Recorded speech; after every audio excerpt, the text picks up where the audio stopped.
coming up on Marriage Today with Jimmy and Karen. If you marry your perfect soulmate, you're very different people. You're not alike. And so you have to listen, and I'm going to respect you with my mouth, but I'm going to respect you with my mind. And when you're talking and my eyes begin to cross, and I'm thinking, how in the world could anyone be this way? Rather than judging you and rejecting you, I'm going to believe you and believe that God made you that way.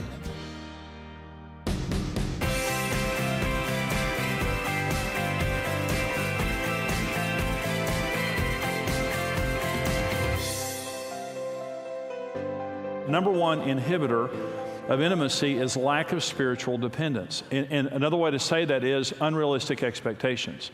Unrealistic expectations set us up for failure in marriage. And Marriage on the Rock, there are several sessions in that, but especially the most important issue in marriage.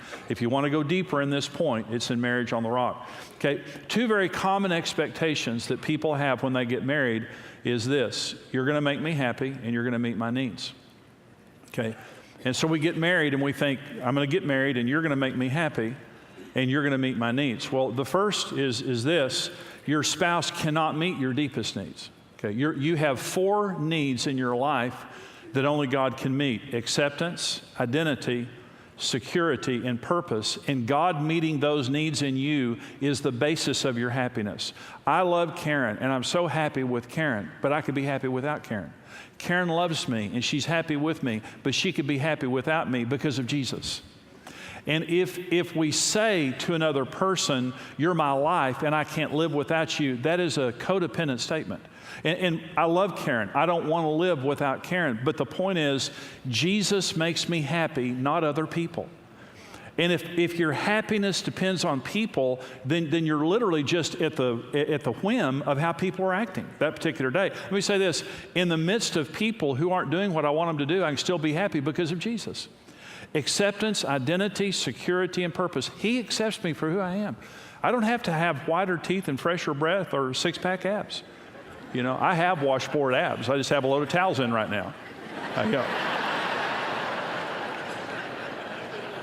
They're so precious to me, I cover them with padding. But Jesus accepts me for who I am right now. So acceptance, identity. He made me in my mother's womb, and He knows my real name. Your real name you get when you go to heaven. You'll get a white stone with your real name on it. Because the name you have right now is not your real name. When God made you in your mother's womb, He gave you a name that nobody else has. And part of the beauty of knowing God is He knows who you really are. He knows why. No person can tell you who you are. Only God can tell you who you are. So your sense of identity has to come from God if you're going to be whole and really live your life correctly. Security. Only God can make us truly secure. No army can make us truly secure. No medicine can make us truly secure. No weapon can make us truly secure, but the Spirit of God can make us truly secure. And purpose. I have a higher purpose for life than making a buck and spending it. I have a higher purpose of life than just going through another 24 hours of biological processes. I live for a king and a kingdom. And when I wake up every day, I do something that makes an eternal difference in people's lives. That's the purpose of my life. Acceptance, identity, security, and purpose. Only God can meet those needs. And it's called the principle of transference. If I don't depend on God to meet those needs, I automatically transfer the expectation of that to my spouse. When Karen and I got married, we were squeezing each other, trying to get God out, and it was so frustrating. And I remember just feeling like, why can't she build up my ego more? Why can't she praise me more? Why didn't she make me feel like somebody? Why didn't she just, and she was thinking the same thing about me, and literally we were trying to squeeze God out of each other and killing each other in the process. And when I say that we wake up in the morning and go to the different sides of the house and have our quiet time, that's where the Lord fills us up, and out of that we love each other, and out of that we're happy. Codependency means I'm depending on you in an unhealthy way. I'm putting expectations on you that you can't meet. There are needs in your life that your spouse can meet, but your God needs they can't meet. And so faith in God is an ethic in this marriage. Listen, I depend on God to meet my deepest needs, and I depend on God to solve my biggest problems. And I'm not going to put that expectation on you. My God is a big God, and I'm going to put faith in Him. Number two inhibitor of intimacy is rejection of the inherent differences between us. If you marry, and so when Karen and I got married, I just thought she's so weird because she's not like me. And we got in all these fights because we rejected each other's differences. You have different love needs. The men need, the 4 major needs of a man: honor is number 1, sex. Number 2, friendship with his wife, wants to be buddies, and domestic support. Women are not at all like that. Not that they don't have any of those needs. Number 1 need of a woman is security. Number 2 is open and honest communication. Number 3 is soft, non-sexual affection. And number 4 is leadership, not being dominated. They want their husband to be the initiator of the well-being of the home. All 4 of our major needs are different. And so when your spouse is telling you what they need from you, it's not anything that you need. It's not anything that you can relate to. The mega need of men is honor, and the mega need of women is security. They're almost complete opposites in that sense. And so if I'm going to be able to be intimate with you, it means I have to come out of my world into your world. If you could meet your own needs, you wouldn't have married me. You can't meet your own needs. You're depending on me. And if I'm going to meet your needs, it means I need to listen. I need to listen to what you're saying, and I need to believe it when you tell me you're different. Our money languages are typically different. I didn't know that there were different money languages. There are 4 different money languages, and Karen and I have different money languages, and one of the things we couldn't talk about early in our marriage was money. Money was a toxic issue for us because we had such different ways of looking at it. There are drivers. Some people see money, and to them, money just means success. Money is a symbol of success, and they use it to buy houses and cars and symbols of success. To other people, their analytics, money is security. They like to save it. They like to stack it up. The more of it they have, the more secure they feel. There are amiables, and to an amiable, money means love. And that means we have money, we can get the family together, go on vacation, share it, all that kind of stuff. And there are expressives, and to an expressive, money means acceptance. It means I can get into the right groups of people, I can, get into the right social groups to do whatever, I want to do with my life. Drivers, analytics, amiables, and expressives. Karen's an analytic, I'm an amiable. And so to Karen, money means security. And Karen is a fantastic money manager and a great saver of money. I'm an amiable, so to me, money means love. Money means, hey, let's have fun, let's bless somebody, let's whatever. And Karen's very generous, by the way. When we got married, we fought constantly about money, and she would call me a spendthrift, and I would call her a tightwad. And when she called me a spendthrift, it drove me crazy. And I said, Karen, you're the type of person you're going to die with all your money in a mattress, and nobody will like you. And she said, you won't even have a mattress.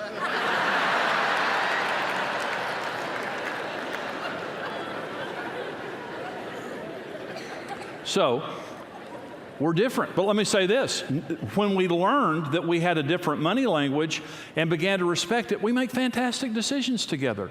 Karen restrains me in making decisions and helps me to slow down, and I help her to have fun. And she's down here groaning when I said that, because she's very fun. Everybody knows she's very fun. I'm talking about with money. We have different giftings and talents and things like that. And so we just have a different way of seeing the world. Now here's 3 types of differences in marriage. The number 1 is rejected differences. Roll your eyes, you're crazy. I told Karen, she used to tell me when we first got married, she would say something, I'd say, you're crazy. I just thought she's out of her mind. The second is tolerated differences. And that's women. Can't live with them, can't live without them. It's not like I'm rejecting you, it's just like I'm judging you, so roll your eyes. The third is celebrated differences, and that is we're a team. Isn't it great that we don't have the same things in our lives? Isn't it great that God spread the giftings and talents and perspectives so together we make such a fantastic team? And when Karen and I got married, we rejected each other's differences. Today, we celebrate each other's differences. And so when you reject your spouse's differences, you reject them. And the ethic that fixes this is respect. Respect. 2 ways that I respect you. One is I'm not going to talk bad about you. I'm not going to shame you and put you down for being honest about who you are. When you tell me what your needs are, it doesn't mean everything in you is right. It just means it's you. And I'm not going to run you down. I'm not going to browbeat you. I'm not going to be sarcastic with you. In fact, I'm going to praise you. One of the key the 4 indicators of divorce, the 4 predictors of divorce, number 1 predictor of divorce is negativity. When a negative tone sets up in your relationship, it is the most damaging thing that you can do to your relationship when you begin to pick on each other and begin to point out each other's faults. The number 1 thing you do to build your marriage is to praise your spouse.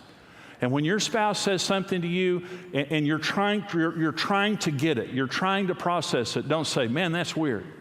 Just say, wow, that's so special. I'm going to have to meditate on that. You know, you're like on another level.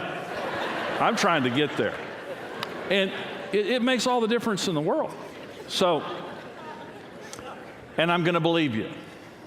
And I'm going to believe you. When you tell me, I need you to do this, this is what I need you to do. I need you to do this. I'm going to believe you.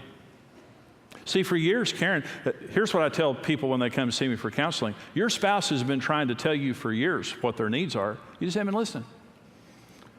Because we have this idea that if we marry our soulmate, they're just like us.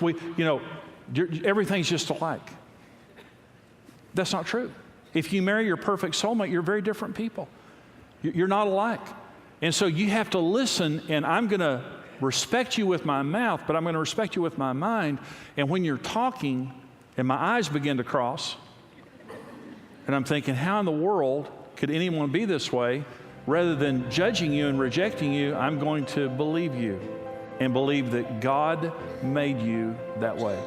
I hope you were blessed by that teaching. You know, we do a full seminar called Becoming One Soul, Becoming One Mind, Becoming One Flesh, Becoming One Heart, and also talking about the 7 inhibitors of intimacy and how to get those out of our marriage so we can have an intimate marriage and become one, the way the Bible says we're supposed to become. Right now, for your gift of any amount, we're asking you to support us here at Marriage Today, and we want to get this information to you because what you saw on the program today is just a very small part of a full 5-part seminar. And right now, for your gift of any amount, we want to send you the CD single, Becoming One Soul, talking about how to become soulmates. You know, you hear everybody talking about, I want to marry my soulmate. You can become soulmates with the person you're married to. Now, if you're not married, this is fantastic information to prepare you for marriage, but we will send you the CD single, Becoming One Soul, for your gift of any amount. For your gift of $55 or more, we'll send you Becoming One CD series, the entire 5-part series, along with our one devotional book. The one devotional book is just a terrific marriage building book to go through 52 different weeks on your date night, sitting down together as a couple and just building your marriage. And for your gift of $75 or more, we'll send you the full 5-part DVD series along with the one devotional book. This is life-changing information, and here's how you can get it. When you get married, God is joining you heart to heart, spirit to spirit. That's what's happening there. Experience the Becoming One series on CD or DVD and receive the one devotional book as a free bonus. The CD series and book are yours for a gift of $55 or more. The DVD series and book for a gift of $75 or more. In this impactful series, Jimmy Evans and special guests Nancy Houston and Dr. Caroline Leaf reveal how couples can have one heart, one body, one mind, and one soul. When you add God to your marriage becomes one in God. When you support Marriage Today with a gift of any amount, we'll send you the CD single, Becoming One Soul. Soulmates are not born, they're made in the trenches of life. Discover the secrets to having a thriving relationship. Experience the joy of becoming one.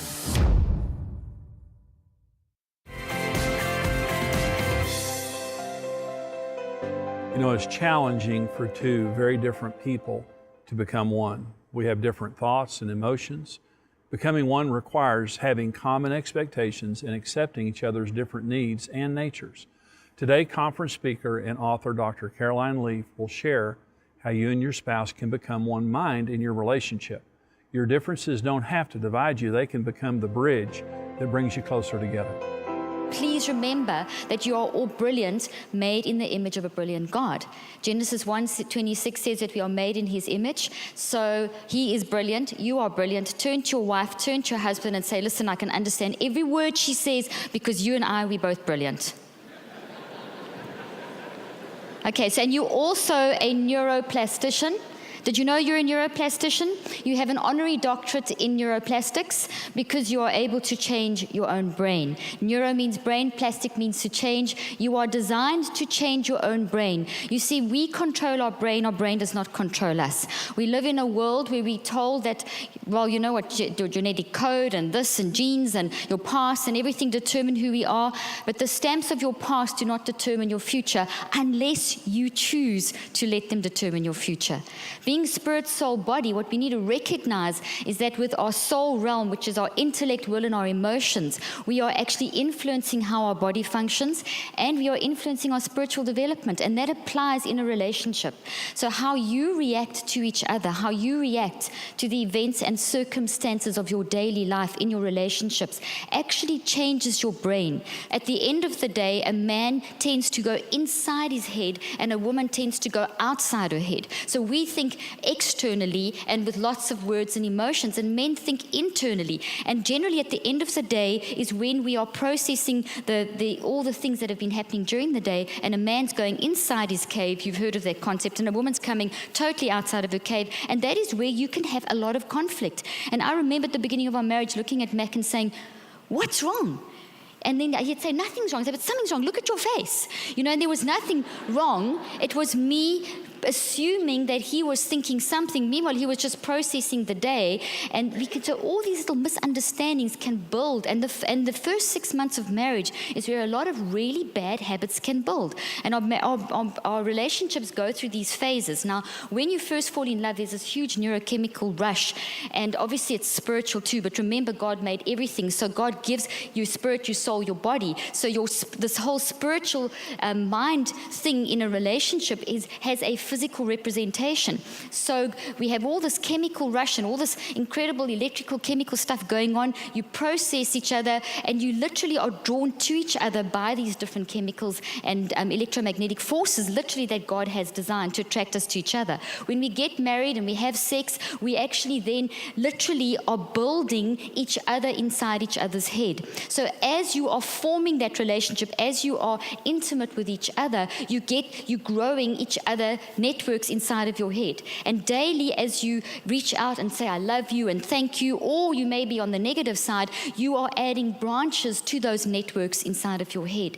You determine what those connections look like. But we have this stuff, we are inside each other's head, and we need to grow that, like we need to have a relationship daily. It's a daily thing that we have to keep building onto these networks. Our thinking activate. So you can either choose to keep those issues of the past, keep those issues, or you can kill those issues. You can wipe them out. You're a neuroplastician. You can renew your mind. As you renew your mind and align your mind with the Word of God and align your mind in the correct direction, you will generate the correct signal. So those patterns that you know that you saw your mother and your father and you see yourself doing, you do not have to stay in there. You do not have to stay bound in those reactions. You can wipe them out. If you've made bad decisions and you've now woken up in your marriage and you see your kids doing these things, speak over them, because as you speak, it's an impulse that goes in the brain. It's a signal that generates in the brain, and you can go in and you can destroy and say, it's not going beyond this generation. You can wipe out that negativity. You speak over them.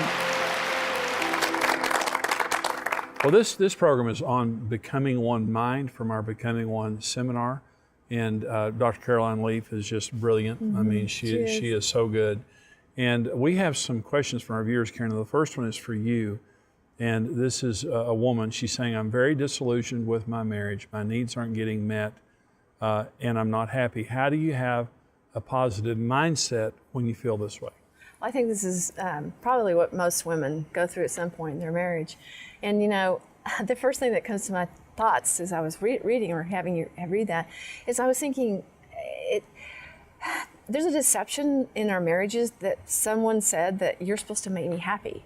And I can't depend on Jimmy to make me happy, because he's going to have good days and bad days, you know. And so I think that, it's, first of all, scratch that from your thinking. I mean, you should get your joy from the Lord. You should get your joy from who you are in God and who God is to you and what you can give to others. Get joy by serving. Get joy and be happy by giving out of yourself. But to put that on someone, it's just, you're never going to be happy because it's just not realistic. And I know so many of us have been guilty of that, so don't feel bad.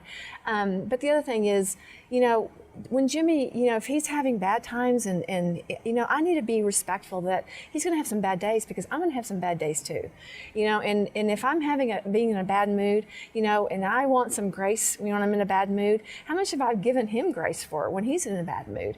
And so, always look at this from the perspective of, we're not here to make each other happy. We're here to serve, to love, to give, to get outside of, and raise a family. And so anyway, I hope that helps. Well, I completely agree with that, Karen, and I think that unrealistic expectations lead us to a broken heart. Mm-hmm.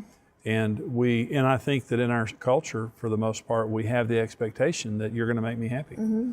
that you have this magic inside you, that if you're being a good wife or you're being a good husband, that I'm going to be happy. Yeah. Happiness comes from, I believe, two things. One is God, and the other one is a choice. Mm-hmm. Abraham Lincoln said, we're as happy as we make up our minds to be. Yeah, and being grateful, being thankful. Absolutely. And so I think that your emotional state is not connected to your husband. But see, what happens is, if I say you're supposed to make me happy and you're not making me happy, all of a sudden you become the problem. Yeah. And I live my life with the belief that if mm-hmm. you change, I would mm-hmm. change. You'd be happy. I'm not a victim. I have the power to change right now, regardless of who changes around me. Mm-hmm. But see, when I become happy, I just change the marriage right there. You make everybody else happy. Yeah, I love being around happy people. Well, and I release you from a responsibility mm-hmm. that you shouldn't have in the first place. And now our marriage is free from the burden of that deception. So, but let me tell you something, that's the way I was. Mm-hmm. When we got married, I expected you to make me happy and to meet my needs and all those things. And a lot of our fights were based on the fact that I didn't feel like you were, when in fact, all the expectations I put on you were so unfair. Mm-hmm. Okay, so you've got a question for me. Okay, Jimmy, my spouse rejects me for being different. It's difficult to keep trying repeatedly when my needs are being rejected. Well, and I believe that's a man that's asking that question, but when you reject your spouse's needs, mm-hmm. you reject them. Mm-hmm. And in other words, if I say to you, Karen, I need you to do this, and you say, oh, that's weird, who cares? Well, you just rejected me. Mm-hmm. But and our needs are different. Men need honor, sex, mm-hmm. friendship with their wives, domestic support. Women need security, open and honest communication, non-sexual affection, leadership. Our needs are different. So when we get married and he says she rejects my needs, okay, and how do I keep trying when she keeps rejecting me? Well, it's very demotivating. Mm-hmm. But I would say this: meet her needs. Mm-hmm. In other words, it's kind of sounds like what he's doing is constantly asking her to do something, mm-hmm. rather than the law of sowing and reaping.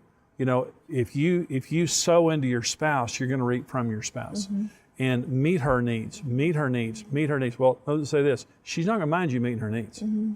She might mind you demanding that she meet your needs. Mm-hmm. But when you serve her, when you make her feel secure, talk to her, hold her, lead the family properly, and you're seeding into her. Now it's not about you and about you getting rejected. It's about you by faith sowing love into your spouse, believing you don't just reap what you sow, you reap where you sow. Mm-hmm. When you sow into your spouse, you're going to reap from your spouse. Right. So he's just, it sounds to me, of course I used to do it. I mean, that was the way I was, but it sounds to me like he's just kind of demanding something, getting his heart broken.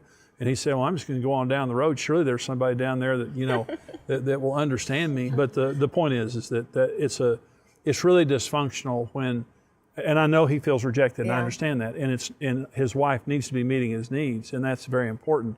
But what I'm saying is that you're not a victim. Mm-hmm. You can serve by faith, you can sow by faith, and believing God mm-hmm. to do that, and He will. Karen, I mean, you did that in our marriage. I rejected you. No, the wife doesn't want to feel like the only reason she's there is for the husband to, because he wants to be cooked for and clean the house. That's not what your marriage is about. Right. Your marriage is not about that. It's about the two of you becoming one. Absolutely. Well, we hope that this is helpful for you today on becoming one and maybe getting rid of some issues that you need to deal with. God bless you. Watch this right here.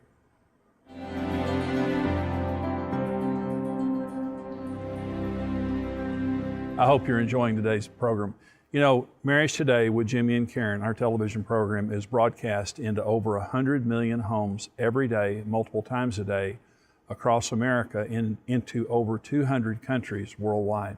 And this is a joy for us to be able to come to you and also go literally around the world, helping millions of people to understand marriage from God's perspective, from a biblical perspective, and to succeed and thrive in their marriage and family relationships rather than suffering the horrible tragedy of family breakup, which I know many of you have. And we only are able to do what we do because of our faithful financial supporters.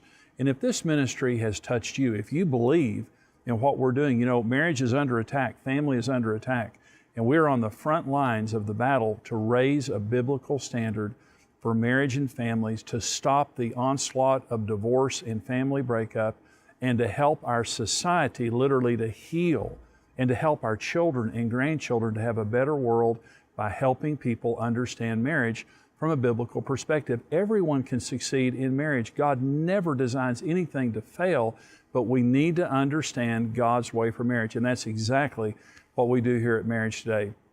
If you believe in what we're doing, would you please stand with us financially? I'm asking you to give your most generous financial gift right now. You can call the number that's there on your screen. You can send your gift in the mail. The address is right there on your screen. But also you can give on our secure website. Our web address is also there on your screen. I'm asking you right now, if you would, give your most generous gift. Nothing's too small, nothing's too large, but everything that you give equips us to go and reach more families, more couples, and to keep children together with their parents. Also, right now, you can become a monthly partner. We have a special premium. That information is also there on your screen. Please stand with us financially. God bless you. When you stand with Marriage Today, your individual effort multiplies with other like-minded partners. And together, we can rebuild the dream of marriage for couples around the world. Being a rock-solid partner with Marriage Today grants you immediate access to an exclusive library of the ministry's resources and intimately connects you with our mission of helping couples succeed in marriage. That's really why we became Rock Solid Partners, just because there was so much available to help us to help other marriages heal the way that we have. That's why we're tied into the ministry. We want to be able to bless and give so they can keep doing what they're doing. You're guaranteed if you listen to any of the resources, you read the resources, you come to a conference, you will be changed. Everyone has something to give, and there are millions of unreached couples who desperately need the marriage-strengthening resources of Marriage Today. That's why we need you to join us. Become a rock-solid partner with the ministry and mission of Marriage Today. Thank you for watching Marriage Today with Jimmy and Karen. Support Marriage Today with your best gift and receive the series Becoming One. Don't miss the first ever XO Marriage Conference with Jimmy and Karen Evans, February 13th and 14th. Register at xomarriageconference.com. Become a rock-solid partner today and connect with the mission of Marriage Today. Together, we can help couples succeed in marriage. This program is made possible by the generous support of our faithful partners.